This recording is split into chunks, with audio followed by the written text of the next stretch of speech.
Assalamualaikum warahmatullahi wabarakatuh. Saya Azman Muhammad Yusof, Siswa Kerajaan Negeri Perlis, selaku pengurusi Tatakuasa Pengurusan Bencana JPBN dan juga pengurusi Pasukan Petugas Khas Imunisasi COVID-19 ataupun dikenali sebagai CITF Negeri Perlis. Saya nak kongsi sedikit perkembangan program imunisasi COVID-19 kebangsaan PICK Negeri Perlis. Untuk makluman, program PICK Fasa 1 di Negeri Perlis bermula apabila ia telah dilancarkan di peringkat persekutuan oleh Yang Berhormat Perdana Menteri pada 24 Februari 2021. Pendaftaran vaksinasi ini telah dimulakan melalui 5 pilihan seperti mana yang ditetapkan oleh Jawatankuasa Khas Jaminan dan Akses Vaksin ataupun JK JAV menerusi kaedah. Pertamanya kita muat turun dan daftar melalui aplikasi MySejahtera di telefon pintar. Kemudiannya kita menggunakan talian 1-800-888-828. Seterusnya, daftar vaksinasi terus melalui laman web www.vaksincovid.gov.my dan proses yang seterusnya adalah hadirkan fasiliti kesihatan awam atau swasta dan juga melalui program-program outreach. Bagi Negeri Perlis, selain pendaftaran yang dijalankan oleh Jabatan Kesihatan dan Majlis Keselamatan Negara ataupun MKN melalui pembukaan pusat-pusat pendaftaran di lokasi kongsi awam di peringkat awal, pelaksanaan pendaftaran vaksinasi juga melibatkan jentera pentadbiran kerajaan negeri iaitu Jawatankuasa Pembangunan dan Keselamatan Kampung JPKK dan juga pihak badan bukan kerajaan NGO. Tuan-tuan dan puan yang saya hormati sekalian, isu kegagalan hadir vaksinasi juga merupakan satu isu yang harus kita berikan perhatian. CITF Perlis menyadari bahawa terdapat isu-isu kefahaman yang kurang jelas dan penolakan vaksin seperti yang berlaku di beberapa negeri yang lain di seluruh dunia.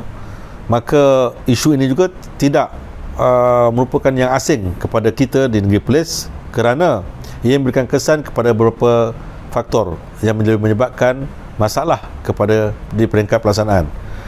Pertamanya, pembaziran kepada tenaga manusia termasuklah frontliner serta sukarelawan yang bertugas di PPV. Kedua, vaksin yang dibawa ke PPV perlu digunakan kepada mereka yang telah diberikan janji temu pada tarikh yang berkenaan. Bermakna, jika yang tidak hadir, maka vaksin tersebut tidak boleh digunakan untuk pada hari yang lain. Senarai yang menunggu vaksinasi juga akan meningkat dan menyukarkan sistem untuk menetapkan tarikh janji temu yang baru. Jadi tarikh baru hanya boleh dijana dan perlu diselaraskan oleh pihak JK JAV apabila ketibaan bekalan vaksin. Selain pada itu, ia juga boleh menimbulkan kesesakan di PPV yang mengakibatkan penggunaan sumber atau seperti mana petugas dan juga peralatan bagi mengatasi masalah kesesakan. Bagi mengatasi isu ini, CITF sebenarnya telah melaksanakan program jangkau komuniti ataupun outreach melalui JPKK dan NGO yang bertujuan memberi kefahaman kepada program PICK sekaligus dapat meningkatkan jumlah pendaftaran vaksinasi di kalangan penduduk Negeri Perlis. Sehingga 10 Jun 2021, sejumlah 95,392 orang telah pun mendaftar di Negeri Perlis bagi mendapatkan vaksin. Jadi jika dibandingkan dengan perkembangan di peringkat nasional, kita telah pun mencapai lebih daripada 50% untuk tujuan tersebut. Dalam masa yang sama, saya juga nak kongsikan juga tentang pemberian dos yang telah diberikan di Perlis, iaitu dos pertama telah diberikan kepada 42,214, manakala dos kedua telah diberikan kepada 21,690 orang. Tuan-tuan dan puan-puan sekalian, untuk tujuan kita menjayakan program PICK ni yang dilancarkan oleh pihak kerajaan, CITF Perlis sebenarnya telah pun merangka beberapa strategi, antaranya plan strategi ke arah Perlis selamat dan imuniti kelompok dalam membanteras wabak COVID-19 menjelang Disember 2021. Jadi beberapa strategi juga telah disenaraikan, antaranya seperti berikut. Strategi yang pertama, kita nak meningkatkan jumlah pendaftaran vaksin melalui sasaran kita 200,000 orang rakyat Negeri Perlis patutnya berdaftar untuk menerima vaksin. Beberapa tindakan akan diambil, antaranya menggunakan kemudahan fasiliti awam seperti masjid, surau dan pusat komuniti selain pendaftaran melalui program turun padang. Yang strategi kedua, ia menyentuh tentang mempelbagaikan platform pusat pemberian vaksin PPV. Sasaran kita sekarang ini 7 buah PPV dengan 2,500 dos suntikan sehari. Antara tindakan yang telah pun berjalan antaranya 3 buah PPV fasiliti awam telah disediakan, sebuah special PPV iaitu Hospital Tuanku Fauziah, 4 buah PPV swasta iaitu melibatkan klinik Mega di Kuala Perlis, klinik Anura Kanga, Hospital KPJ Kanga dan klinik Remedik Kanga. Dan 1 pasukan vaksinasi bergerak mobile team juga telah disediakan oleh Jabatan Kesihatan. Sasaran ketiga pula, kita nak menubuhkan pusat bantuan vaksinasi, yang mana pusat bantuan vaksinasi ini akan beroperasi 24 jam sehari untuk 7 hari seminggu. Kerjasama dengan pelbagai kementerian, jabatan, agensi kerajaan dan jawatankuasa khas jaminan dan akses vaksin JAV sebagai pusat senti untuk memastikan bekalan vaksin mencukupi untuk rakyat Perlis. Strategi keempat iaitu menjangkau komuniti melalui program outreach. Sasarannya kita nak mencapai 90% kefahaman rakyat Perlis bagi mencapai imuniti kelompok. Antara tindakan yang akan kita perkenalkan adalah program mendekati rakyat secara turun padang ke seluruh pelosok negeri Perlis. Selain pada itu, kita juga akan membuat hebahan berterusan program imunisasi COVID-19 kebangsaan PRCK melalui pasukan petugas pengurusan komunikasi CITF dan media sosial. Strategi terakhir, menggembling seluruh jentera pentadbiran kerajaan, negeri dan persekutuan dengan mensasarkan penglibatan 5,000 tenaga kerja yang terlibat. Antara tindakannya menjalinkan kerjasama serta mobilisasi aset dan sumber daripada jentera pentadbiran negeri dan persekutuan di negeri Perlis, pelantikan pegawai dan juga sukarelawan. Tuan-tuan dan puan-puan yang saya hormati sekalian, untuk makluman baru-baru ini kerajaan negeri telah bersetuju untuk mengaktifkan semula tabung bencana COVID-19 sebagai bantuan kerajaan negeri untuk mereka yang terkesan akibat COVID-19. Kerajaan negeri telah mewujudkan tabung bencana COVID-19 pada ketika PKP 1.0 yang lepas dan memandangkan bentuk sumbangan tersebut dapat digunakan bagi masyarakat yang terkesan, maka tabung ini diaktifkan semula. Dalam tempoh penguasaan PKP 3.0 fasa pertama daripada 1 hingga 14 Jun 2021, kerajaan negeri telah bersetuju memperuntukkan sejumlah 1.5 juta ringgit Malaysia bagi membantu menyediakan makanan asas di bawah program agihan makanan asas ataupun PAMA berbentuk pek barangan makanan asas seperti beras, gula, kopi, sardin, telur, minyak masak dengan nilai RM50 setiap pek pada kekerapan agihan selang 3 hari kepada golongan yang memerlukan, iaitu yang terputus bekalan makanan sepanjang tempoh penguasaan PKP.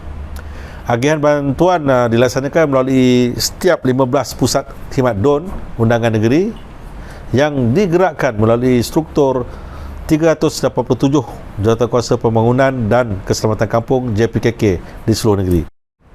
Tuan-tuan dan puan-puan yang saya hormati sekalian, saya juga nak berkongsikan juga maklumat tentang pusat kuarantin dan rawatan berisiko rendah PKRC. Pembukaan sesebuah PKRC akan ditentukan oleh Jawatankuasa Pengurusan Bencana Negeri JPBN, yang mana saya sini mempengurusikannya dengan mengambil kira penilaian risiko kebolehjangkitan dan penularan COVID-19 yang berlaku di dalam negeri Perlis serta keperluan Jabatan Kesihatan Negeri sekiranya pengisian katil di wad unit rawatan rapi ataupun ICU di Hospital Tuanku Fauziah telah mencapai tahap kritikal. Pembukaan PKRC di negeri Perlis telah bermula dilaksanakan di Dewan 2020 Kanga, Institut Pendidikan Guru IPG Kampus Perlis Kanga dan Institut Latihan Kementerian Kesihatan Malaysia ILKKM Kanga apabila terdapatnya kes-kes jangkitan COVID-19 ketika PKP 1.0 daripada kemasukan 20 orang rakyat Malaysia melalui sempadan negara dan 15 orang kepulangan pelajar dan penduduk Perlis dari luar negara pada April 2020. Dengan tindakan pantas yang dibuat tersebut, negeri Perlis telah berjaya mencatatkan tiada kes baru di kesemua 22 mukim pada ketika itu. Ketika berlakunya kes penularan COVID-19 di Kampung Sanglang dan Kampung Tanah Timbul, Sanglang yang berpunca daripada kluster pesakit di bawah siasatan ataupun PUI Siva Gangga, tindakan pantas kerajaan negeri juga telah memohon kepada kerajaan persekutuan untuk pertimbangan dilaksanakan Perintah Kawalan Pergerakan Diperketatkan Secara Pentadbiran TEMCO telah berjaya mengekang penularan ke seluruh negeri. Pada masa kini, sebuah PKRC telah beroperasi sejak 9 Ogos 2020, iaitu di ILKKM, yang boleh menempatkan sejumlah 272 buah katil bagi PUI tahap 1 hingga 2. Manakala terdapat 60 buah katil lagi di blok bangunan di ILKM yang dapat menampung bilangan kes kuarantin. Selain itu, terdapat 4 buah cadangan premis kerajaan dan sebuah premis swasta yang boleh dijadikan PKRC di negeri ini, antaranya seperti berikut: Dewan Rakan Sukan Majlis Sukan Negeri, Dewan Rakan Muda Komplek Pendidikan Sukan Jabatan Pendidikan Sukan, Institut Pendidikan Guru IPG Kampus Perlis, dan Dewan Sivik Majlis Perbandaran Kanga. Manakala PKRC swasta, setakat ini tawaran telah dikemukakan oleh pihak Hotel Putra Brasmana Kuala Perlis. Tuan-tuan dan puan-puan sekalian, saya juga nak berkongsi sedikit maklumat tentang Pusat Pemberian Vaksin ataupun PPV. Di peringkat awal PICK Fasa 1, terdapat 3 buah PPV fasiliti KKM yang telah memulakan operasi pemberian vaksinasi kepada 11,000 anggota Barisan Hadapan ataupun frontliners seperti berikutnya, iaitu Hospital Tuanku Fauziah, Klinik Kesihatan Kampung Gial, Klinik Kesihatan Federal Cuping. Bagi fasa kedua yang melibatkan golongan rentan, warga emas, sejumlah 94,000 orang disasarkan untuk menerima vaksinasi sepanjang tempoh yang telah bermula pada bulan April 2021 dan dijangka selesai pada bulan Ogos 2021. Sehingga kini, program PICK di negeri Perlis telah memasuki fasa ketiga bermula pada bulan Mei 2021 dan disasarkan untuk diselesaikan pada Disember 2021. Bagi fasa 3, sejumlah 100,000 orang yang terdiri daripada individu berumur 18 tahun ke atas yang berdaftar untuk program vaksinasi di negeri Perlis akan disasarkan untuk menerima vaksin. Sejumlah 2 buah PPV non-KKM telah dibuka seperti berikut, iaitu Dewan 2020 Kanga 19 April 2021 akan melibatkan 1,080 ke 1,400 dos sehari. Manakala Dewan Seri Melati Berseri mula dibuka pada 24 Mei 2021 akan membekalkan 400 ke 500 dos sehari. Setakat ini, 2 buah PPV ini kapasiti harian adalah hampir kepada 1,800 dos sehari. Sebuah PPV non-KKM akan dibuka di Dewan Warisan pada 14 Jun 2021 dengan kapasiti 400 ke 500 dos sehari. Sepasukan bergerak vaksin juga telah menjalankan program pemberian vaksin kepada golongan OKU, warga emas dan institusi pusat jagaan warga emas. Sehingga kini sejumlah hampir 300 orang telah diberikan perkhidmatan menerusi program ini. Hospital Tunku Fauziah akan ditingkatkan sebagai special PPV pada masa akan datang. 4 buah PPV swasta juga terdiri daripada pengamal-pengamal perubatan swasta telah ataupun akan beroperasi dengan kapasiti 18 hingga 20 dos sehari, seperti Klinik Megah Kuala Perlis, Klinik Anura dan Surgery Kanga, Klinik Remedik Kanga dan Hospital Pakar KPJ Kanga. Dengan pembukaan klinik-klinik swasta ini, CRT Perlis mensasarkan sebanyak 2,500 dos sehari dapat kita berikan kepada semua PPV di negeri Perlis, seperti mana yang telah ditetapkan dalam pelan strategi Perlis ke arah membanteras wabak COVID-19 dan seterusnya mencapai imuniti kelompok menjelang Disember 2021 nanti. #bersama cegah COVID-19, #Perlis mesti menang. Sekian. Assalamualaikum warahmatullahi wabarakatuh.